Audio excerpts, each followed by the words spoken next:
होऊ देऊ नका। नंदादीप नेत्रालयात या आणि तुमच्या चष्म्यापासून मिळवा कायमची मुक्ती, कारण आता चष्मा घालवण्याची लासिक शस्त्रक्रिया फक्त 32,999 रुपयात, शिवाय 5,000 रुपयांपर्यंतचे लासिक स्क्रीनिंग अगदी मोफत। ऑफर मर्यादित कालावधीसाठी। तर वाट कसली बघताय, आजच कॉल करा 92-2000-1000। नंदादीप नेत्रालय, न्यू शाहूपुरी, कोल्हापूर। दृष्टी म्हणजे नंदादीप।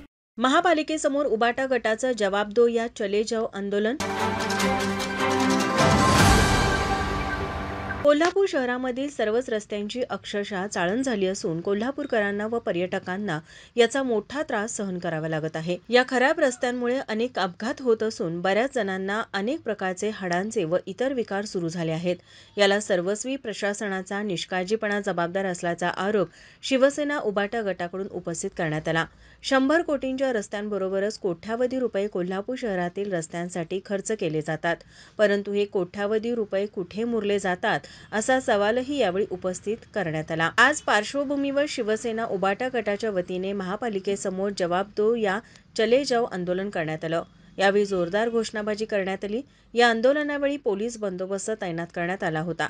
पालकमंत्री यांच्यासोबत रस्ते, 86 लाखांचा ड्रेनेज घोटाळा व कोल्हापूर शहराच्या विविध मूलभूत प्रश्नांवर बैठक लावून आम्हाला निमंत्रित करावे, ज्या ठेकेदारांमुळे शासनाचे कोट्यावधी रुपयाचे नुकसान होऊन मुदतीच्या पूर्वी रस्ते खराब झाले त्यांना जबाबदार ठरवून त्यांच्यावर गुन्हे दाखल करून काळ्या यादीत टाकावे, ज्या विभागीय अधिकाऱ्यांची रस्ते दर्जेदार करून घेण्याची जबाबदारी असते अशा कामचुकार व निष्क्रिय अधिकाऱ्यांवर प्रशासनाने कठोर कारवाई करावी, अशा विविध मागण्या शिवसेना उबाटा गटाच्या वतीने यावेळी करण्यात आल्या। या आंदोलनावेळी उपनेते संजय पवार, सहसंपर्क प्रमुख विजय देवणे, विराज पाटील, मंजित माने, अवधूत साळुखे, प्रशांत नाळे, राजू यादव, रवी चौगले, संतोष रेडेकर, रणजित आयरेकर, अरुणा अब्दागिरी, स्मिता सावंत, इंजमाम मुल्ला यांच्यासह आदी पदाधिकारी मोठ्या संख्येनं उपस्थित होते। माझा महाराष्ट्र न्यूज, कोल्हापूर।